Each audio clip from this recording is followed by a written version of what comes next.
BC రిజర్వేషన్లను ప్రస్తుతం కొనసాగుతున్నటువంటి 22% నుంచి 42% పెంచుతామని చెప్పి ఎన్నికల మేనిఫెస్టోలో ఇలా పెట్టడానికి ప్రధాన కారణం బీసీ సంఘాలు మాత్రమే. ఆ రోజు కాంగ్రెస్ పార్టీ హైదరాబాద్ లో సెంట్రల్ కోర్టు ఓటర్లో వారు అభిప్రాయ సేకరణ చేసినప్పుడు మేమంతా పోయి ఫస్ట్ 60% ఉన్న బీసీల లెక్కలు తేలాలి, బీసీ కులగణన చేయకుండా బీసీ రిజర్వేషన్ తగ్గించినటువంటి నాయకుడు కేసీఆర్, ఈ కేసీఆర్ ను గద్దెదించాలంటే మీరు మీకు కులగణన చేయాలి, కులగణన చేసి బీసీలకు రిజర్వేషన్లు పెంచాలని చెప్పి ఆ రోజు మేము డిమాండ్ చేసి ఎన్నికల మేనిఫెస్టోలో పెట్టించిన తర్వాత కాంగ్రెస్ పార్టీ అధికారంలోకి వచ్చింది. ఎక్కడ కూడా కాంగ్రెస్ పార్టీ అధికారంలోకి వచ్చిన తర్వాత మేము ఎక్కడ కూడా మా లక్ష్య సాధన కోసం ఒక్కరోజు కూడా విశ్రమించలేదు.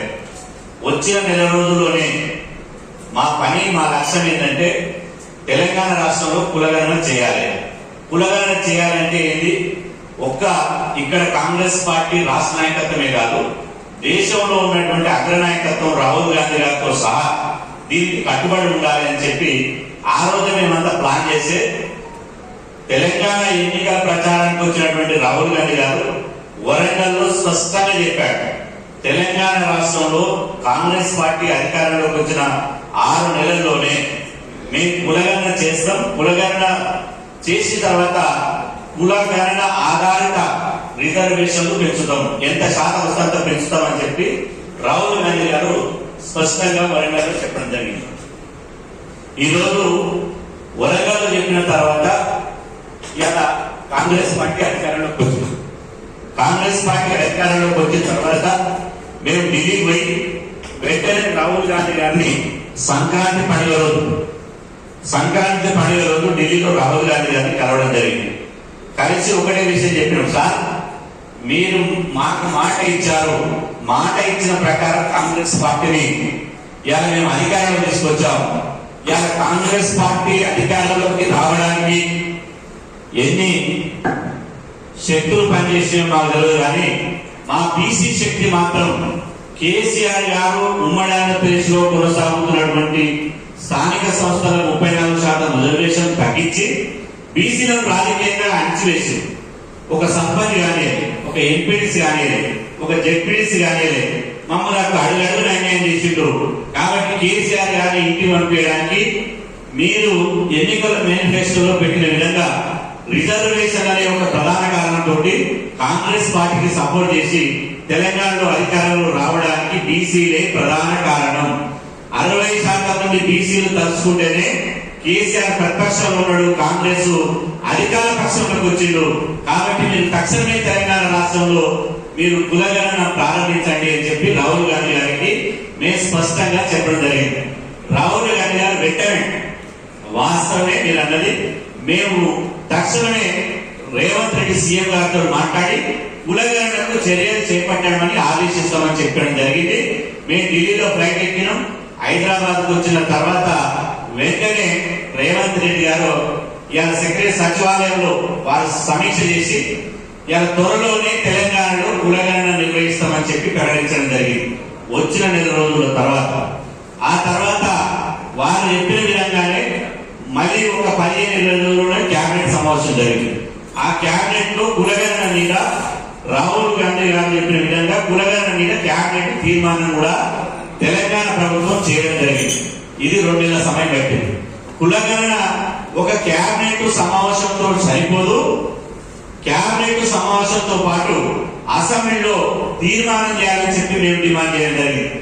మళ్ళీ బడ్జెట్ సమావేశాల్లో మళ్ళా మార్చిలో జరిగినటువంటి బడ్జెట్ సమావేశంలో కులగణన మీద గౌరవ మంత్రివర్యులు పొన్నం ప్రభాకర్ గారు వారు ఆధ్వర్యంలో అసెంబ్లీలో ఇలా కులగణన మీద ఇలా అసెంబ్లీలో ప్రవేశపెట్టడం జరిగింది. అన్ని రాజకీయ పార్టీలు ఏదో దానికి మెరుకలు పెట్టబోయినాయి, కాలు పెట్ట మెడకు మెడకు పెట్ట కాలు పెట్టేది చందంగా చూడబోయినాయి. అప్పుడు మేము ఒకటే చెప్పినాం, ఎవరైతే ఈ కులగణనకు అడ్డుకుంటారో వాళ్ళని బీసీ ద్రోహులుగా ప్రకటిస్తాం, మీ కార్యాలయం ముందు ధర్నాలు పెడతాం, మీ ఎక్కడెక్కడ మీ కార్యాలయం తాళాలు పెడతాం, బిడ్డ మిమ్మల్ని రాళ్లతో కొట్టే రోజు వస్తుందని చెప్పి అన్ని పార్టీలకు అల్టిమేటం జారీ చేస్తే ఎవరు కూడా వ్యతిరేకించలేదు. అసెంబ్లీలో అధికార పక్షం కాంగ్రెస్ పార్టీ కులగణన మీద తీర్మానాన్ని ప్రవేశపెడితే అన్ని రాజకీయ పార్టీలు బేషరతుగా మద్దతు ఇచ్చినాయి. మద్దతు ఇచ్చిన తర్వాత అసెంబ్లీలో ఏకగ్రీవ తీర్మానం జరిగింది. కొంతమంది ప్లాన్ చేసి ఏం చేసిందంటే, ఆ రోజు మాకు చిరంజీవి సార్ ఎప్పటికప్పుడు మమ్మల్ని గైడ్ చేస్తూ దానికి కావాల్సినటువంటి మెటీరియల్ మీరు అసెంబ్లీ ఏం మాట్లాడాలి, ప్రతిపక్షాలకు ఏం ఇవ్వాలి, ఎమ్మెల్యేకి ఎలాంటి మెటీరియల్ అని చెప్పి వారు ఇంగ్లీష్ లో హిందీలో తయారు చేసిస్తే అసెంబ్లీలో అందరు దాదాపు 118 మంది ఎమ్మెల్యేలకు మా బీసీ కులాలని ఎందుకు జరగాల్సినటువంటి అవసరం ఏముందని చెప్పి అందరు ఎమ్మెల్యేలకు ఇవ్వడం జరిగింది. అన్నట్టుగానే అసెంబ్లీలో ఏకగ్రీవ తీర్మానం జరిగింది. ఏకగ్రీవ తీర్మానం జరిగినాక కొంతమంది బడుతాయి, కొంతమంది సన్యాసులు ఏం చేశారంటే, ఎవరైతే ఉమ్మడాంధ్రప్రదేశ్లో ప్రత్యేక తెలంగాణ వచ్చిన తర్వాత రిజర్వేషన్లు తగ్గించి బీసీలను గొంతు ఎవడు కోసిండో, ఎంత విచిత్రం అంటే తెలంగాణ రాష్ట్రంలో ఇదంతా ఎందుకు చెప్తున్నట్టే కుల సంఘాల రాష్ట్ర అధ్యక్షుడు తెలుసుకోవాలి. ఇదంతా ఎందుకు చెప్తున్నట్టే, ఇలా రాజకీయ పార్టీల వైఖరి ఎట్లుందంటే, రాత్రి పోయిండు కత్తి తీసుకొని పొడిచిండు ఒక మనిషిని, వాడు చచ్చిపోయిన తర్వాత మళ్ళీ పొద్దుగాల పోయిండు ఆ రక్త మరకలు కడుపుకొని మంచిగా సబ్బు పెట్టి స్నానం చేసిండు, 100 రూపాయల పూలదండ కొనుక్కొని మళ్ళీ వచ్చి దండేసి సిద్ధాంతాలు కట్టించిండు. అబ్బా చనిపోయిన వాడు ఎంత మంచిగా ఉండే, ఎంత ప్రజాసేవ చేసిండే, ఈ చనిపోయిన వారికి నా ప్రగాఢ నివారణను సంతాపమని పరిగణించినట్టు. ఎవరైతే తెలంగాణ వచ్చిన తర్వాత బీసీ రిజర్వేషన్ గండి కొట్టిరో, బీసీలను సర్పంచ్ ఎంపీడీసీ కాకుండా చేసి అన్యాయం చేసిరో, వాళ్ళే మళ్ళా దీన్ని గాయకెత్తుకుని రిజర్వేషన్ కులగణన అని చెప్పి రకరకాల పగడి వేషాలు వేయాలని ప్రయత్నం చేస్తున్నారు. ఈ పగడి వేషాలు నడవే. ఎందుకంటే బీసీలకు ఏం కావాలో మాకంటే ఒక్కొక్కరు తెలుసా? బీసీలకు ఏం కావాలో 25 సంవత్సరాల నుంచి చెడ్డీ దొరుకున్న సంఘి బీసీల హక్కుల కోసం పోరాటం చేస్తున్నాం. బీసీలకు మంచిదో చెడేదో బీసీ జాతికి ఏం కావాలో మాకు తెలుసు. కాబట్టి ఎక్కడ బటనొత్తానో, ఎక్కడ బటనొత్తే ఎక్కడ అది ఎక్కడ వెళ్తుందో మాకు తెలుసు. కాబట్టి ఢిల్లీలో బటనొత్తే హైదరాబాద్ లో తెలంగాణ సచివాలయంలో అది లైట్ వచ్చింది. కాబట్టి అసెంబ్లీలో తీర్మానం చేయించాక ఏమన్నారంటే, లేదు ఈ తీర్మానం అయిపోదు, చట్టం చేయాలి దీని మీద అన్నారు. నేను అంటున్నా, ఈ చట్టం చేయాలంటే ఎట్లా ఉంటుందంటే, తెలంగాణలో సామెత ఉంది, కిందంగా గిచ్చాక మీరంగా నవ్వు అన్నాడట, కిందంగా మాత్రం తొడభాష పెట్టి మీరంగా నవ్వు అన్నాడట. ఇవాళ చట్టం చేయడం అంటే మాకు చిరంజీవి సార్ చెప్పింది, చట్టము అంటే చట్టాన్ని అసలు కులగణన మీద కూడా అడగలిగా, చట్టం లోపభూయిష్టం ఉన్నది, ఇది లీగల్ వ్యాలిటీ లేదు. కాబట్టి చట్టాన్ని సవాల్ చేసి కోర్టులో పోయి దాని మీద స్టే తీసుకొస్తారు. అసెంబ్లీ తీర్మానమే సరిపోతుంది, దీని మీద చట్టం చేయవలసినటువంటి అవసరం లేదు. అందుకనే ఇవాళ అసెంబ్లీ తీర్మానం ఉంది కాబట్టి ఈ కులగణన అనేది ఉంది. ఆ అసెంబ్లీ తీర్మానం అయిపోయిన తర్వాత మళ్ళీ ఒక 1 month లో పార్లమెంట్ ఎన్నికలు వస్తున్నాయి. అప్పుడు మేము వెంకయ్య గౌరవ ముఖ్యమంత్రి రేవంత్ రెడ్డి గారిని కలిసి 1 month లో పార్లమెంట్ ఎన్నికలు వస్తున్నాయి, మీరు అసెంబ్లీ తీర్మానం చేసారు, క్యాబినెట్ తీర్మానం చేసారు, దీని మీద జీవో తీయాలి, దీనికి బడ్జెట్ కేటాయించాలని చెప్పి మేము డిమాండ్ చేశాం. వెంటనే రాష్ట్ర ముఖ్యమంత్రి రేవంత్ రెడ్డి గారు జీవో నెంబర్ 26 తెలంగాణ రాష్ట్రంలో మొత్తం 100%, చాలా మంది కొంతమంది కుట్ర చేసి ఏం చేశారంటే, ఓన్లీ బీసీ కులాలనే లెక్కిస్తాము, మిగతా కులాలను లెక్క పెట్టము అని చెప్పి కుట్ర చేశారు. మేము చెప్పినాం, 100% ఉన్న జనాభాను లెక్కిస్తేనే బీసీల కులాల లెక్కలు తెలుతాయి.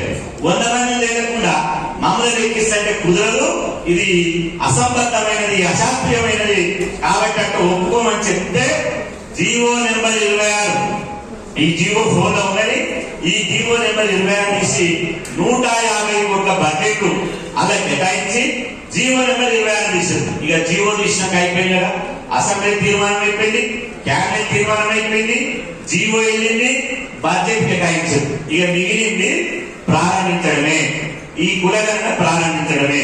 సార్ చెప్పిన ఇంత 6 నెలలు, 6 నెలలు చేస్తాడు. కాబట్టి ఈ ప్రక్రియ అంతా కొనసాగుతున్నది. ఈ ప్రక్రియ కనుక కొనసాగకపోతే, క్యాబినెట్ తీర్మానం లేకపోతే, అసెంబ్లీ తీర్మానం లేకపోతే, జీవో తీయకపోతే మేము మూకుటామా? జీవో తీయకపోతే బీసీ సంఘాలన్నీ భగ్గులమండి రాష్ట్రాన్ని అతలాకుతలం చేసి రాష్ట్రంలో మద్యం అందించేటువంటి బాధ్యత బీసీ సంఘాల మీద ఉన్నది. ఆ విషయం మాకు తెలుసు. కేంద్రంలో ఎందుకంటే గతంలో కేంద్ర ప్రభుత్వంలో ఓబీసీలకు తెలివి లేదు, మెరిట్ లేదు. ఈ గాడిదలతో సమానం, వీళ్ళు గుర్రాలతో సమానం అని చెప్పి ఢిల్లీలో మనం అవమానిస్తూ గాడిద మీద ఓబీసీని ఊరేగిస్తే రాష్ట్ర బంధువులు పిలిపించడం. బంధువులు పిలిపించి బిడ్డ మీరు ఎంత శాతం ఉన్నారా, మీరు పీకెల్ శాతం ఉన్నారు, మేము ఊరిత కొట్టుకుపోతారు, మా తోడి వెతుకుంటే మండల కమిషన్ లో మీ దుమ్మెట్ట దురిపాము, ఇప్పుడు కూడా మీ దుమ్ము దొరుకుతాం బిడ్డ, మా తోడి వెతుకోకని చెప్పి రాష్ట్ర బంధువులు పిలిపిస్తే అప్పుడున్నటువంటి ముఖ్యమంత్రి రాజశేఖర గారు ముఖ్యమంత్రి ఒక బీసీ సంఘాలు బంధువులు పిలిపిస్తే ముఖ్యమంత్రి రాజశేఖర కూడా భయపడిపోయి ఎక్కడ కాంగ్రెస్ పార్టీ బీసీ దూరం అవుతారని చెప్పి అనాధికారికంగా మన బీసీ సంఘాల బంధుకు కాంగ్రెస్ పార్టీ ఆ రోజు అధికారం నుండి మద్దతు ఇచ్చిన విషయాన్ని మనం అందరం మర్చిపోద్దని చెప్పి సమరం గుర్తు చేస్తున్నా. ఎక్కడ అలసలు దీని మీద తక్షణమే రాష్ట్ర ముఖ్యమంత్రి రేవంత్ రెడ్డి గారిని మేము విజ్ఞప్తి చేస్తున్నాం. ఎట్లా కులగణన చేయక తప్పదు, ఎట్లా దీన్ని లెక్కించక తప్పదు, ఎంత లేట్ చేస్తాక బదనం అవుతారు. కాబట్టి మీరు తక్షణమే రాష్ట్రంలో కులగణన చేయడానికి కులగణన ప్రత్యేకమైనటువంటి కులగణన కమిషన్ ఏర్పాటు చేయాలని చెప్పి మీ అందరి సమక్షంలో రాష్ట్ర ప్రభుత్వాన్ని డిమాండ్ చేస్తున్నాం. కులగణన కమిషన్ వేస్తేనే కులగణన మొదలు పెట్టేటువంటి అవకాశం ఉంటుంది. ఈ కులగణన కమిషన్ వేస్తే అన్ని జిల్లా కలెక్టర్లు అధికారులు అందరితో రివ్యూ పెట్టి ఈ ప్రక్రియ ప్రారంభమవుతుంది. కాబట్టి కాంగ్రెస్ ప్రభుత్వం మీద మాకు విశ్వాసం ఉంది. ఎందుకు విశ్వాసం ఉంది? కేంద్రంలో రాహుల్ గాంధీ గారు ఒకటే చెప్పారు. ఏం చెప్పారు? కేంద్రంలో మేము అధికారంలోకి వస్తే మేము దేశవ్యాప్తంగా కులగణన నిర్వహిస్తాం. కులగణనమే మా మొదటి ప్రాధాన్యము. మా మొదటి ఇండియా కూటమి ఏదంటే మాకు కులగణన చేయడము.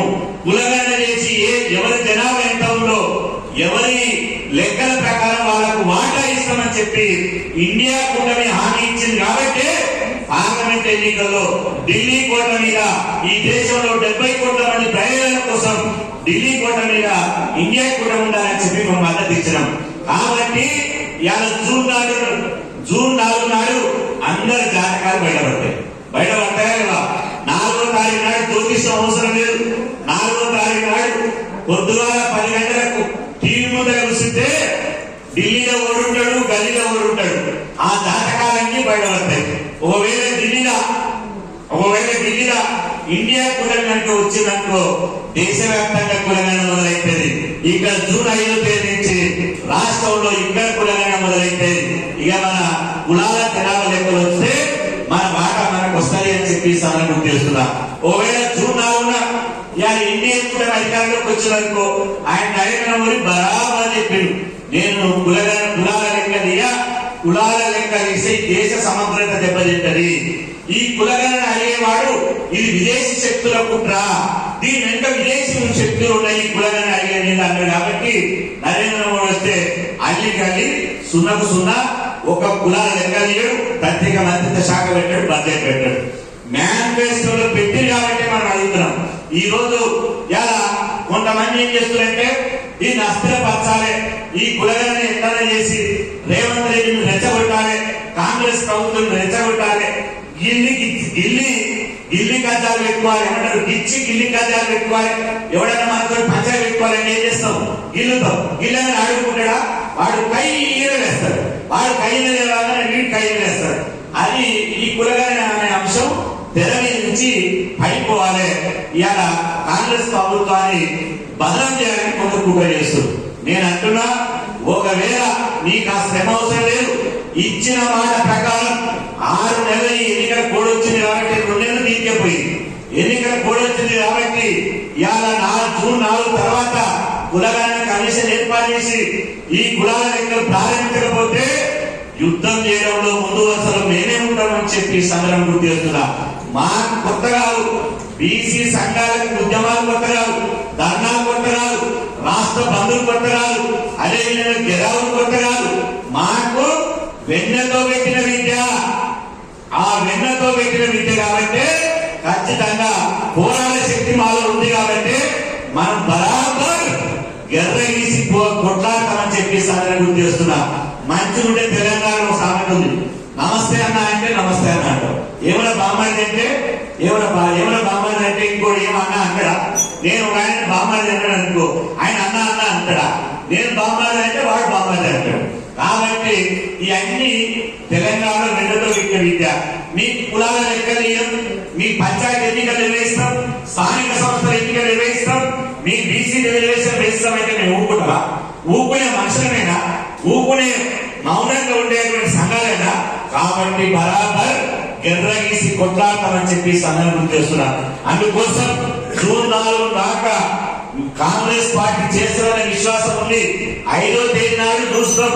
ఆయన వారం రోజుల కనుక ఆ పక్కే లేకపోతే ఖచ్చితంగా ప్రతి మండలంలో ఎంఆర్ఓ నుంచి మొదలుకుంటే చీఫ్ సెక్రటరీ వరకు అన్ని రాష్ట్రం ఉన్నటువంటి 680 ఎంఆర్ఓలకు వినతి పత్రాలు ఇస్తాం, ఆర్టీఓలకు వినతి పత్రాలు ఇస్తాం, జిల్లా కలెక్టర్లకు వినతి పత్రాలు ఇస్తాం, చీఫ్ సెక్రటరీకి వినతి పత్రాలు ఇస్తాం.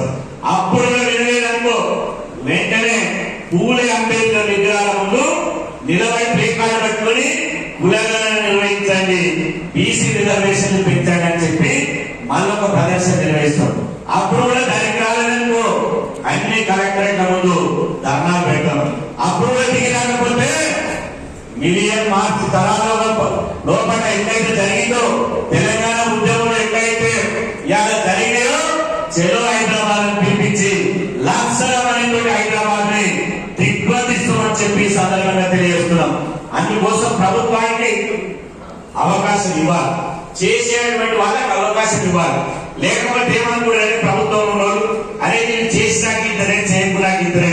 మేము ఈ కార్యక్రమాలు అయితే మొదలు పెట్టాం కదా, క్యాబినెట్ తీర్మానం చేసింది కదా, అసెంబ్లీ తీర్మానం చేసింది కదా, బడ్జెట్ ఇచ్చాం కదా, జీవో ఇచ్చాం కదా, అన్ని ఇచ్చినాక కూడా గిల్లి కజాలు పెట్టుకుంటున్నారు, మమ్మల్ని తింటున్నారు.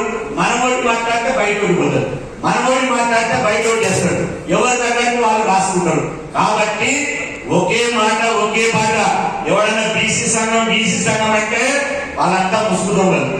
బీసీ సంఘాలు అనే పేరు చెప్పుకొని మాట్లాడుతారు కదా, వాళ్ళు ఇలా ఏమంటారు కదా మేక ఉన్న పులు లాంటి వాళ్ళు. వాళ్ళ ఏజెండా ఎవరిది? వాళ్ళు ఎక్కువ ఫామ్ హౌస్ ఉన్నోళ్ళు లేకపోతే ఇంకో హౌస్ ఉన్నోళ్ళు స్క్రిప్ట్ రాసిచ్చి డిలీట్ పెట్టుకొని పంపితే మీడియా ముందుకు వచ్చి బీసీ సంఘం అంటారు. అంటున్నాను ఆయన బీసీ సంఘం అంటే కేసీఆర్ నాకు ఎక్కడ లేదని అడుగుతున్నా. ఎందుకు లాభం జరుపుకొని తిరిగి కేసీఆర్ కు దండం పెట్టుకుంటా, కేసీఆర్ పాలసేవ చేసుకుంటే ఎక్కడ పోయి కేసీఆర్ చేస్తే చేసి కవిత మీద చేస్తుంది, కేటీఆర్ చేస్తుంది, హరీష్ రావు చేస్తుంది, గులాగిరి చేసి బానిసత్వం చేసి ఇప్పుడు వచ్చి మేము బీసీ సంఘం ముసుగేసుకొని మేము పోరాటం చేస్తామంటే ఎవరు నవ్వడు. తెలంగాణలో అంత ఈజీ కాదు. నువ్వు నీ చరిత్ర ఏంటి, నువ్వు ఏం పోరాటం చేసావు, ఎక్కడ పోరాటం చేసావు, నువ్వు నీ 10 దాకా నువ్వు ఏడమైనావు, ఎక్కడ పోయినావు, ఇప్పుడెందుకు వచ్చావనే ప్రశ్న ప్రజలలో ఉంటుంది. చేయండి, కానీ నిజాయితీగా చేయాలి, ధర్మంగా చేయాలి, బీసీల పక్షాన చేయాలి. బీసీలకి ఏం మేలు జరుగుతుందో గదే ఆలోచన చేయాలి, ప్రభుత్వానికి కూడా అవకాశం ఇవ్వాలి. కాబట్టి ప్రభుత్వానికి ఈ ఎన్నికల కోడ్ వేయదాకా అవకాశం ఇస్తున్నాం. అదేవిధంగా వినతి పత్రాలు ఇస్తాం. ఈ కార్యాచరణ అంతా జరుగుతుంది. కులగణన కమిషన్ వేస్తారని విశ్వసిస్తున్నాం. ఈ అన్ని ప్రక్రియ జరగకపోతే మాత్రం ఇలా మాకున్నటువంటి ఉండదు కదా జన్మశక్తి మీద దసరా ఏం చేస్తాం, జన్మశక్తి మీద ఆయుధాలు పెడతాం. ఆయుధాలను తీసుకొచ్చి మళ్ళీ పూజ చేసి ఆ జన్మశక్తి మీద ఉన్న ఆయుధాలతో మళ్ళీ బీసీలంతా యుద్ధం చేస్తారని చెప్పి ఈ సందర్భంగా తెలియజేస్తూ ఈ అవకాశం ఇచ్చినటువంటి బీసీ కుల సంఘాల చేసింది, అదేవిధంగా పెద్దలందరికీ మీడియా మిత్రులందరికీ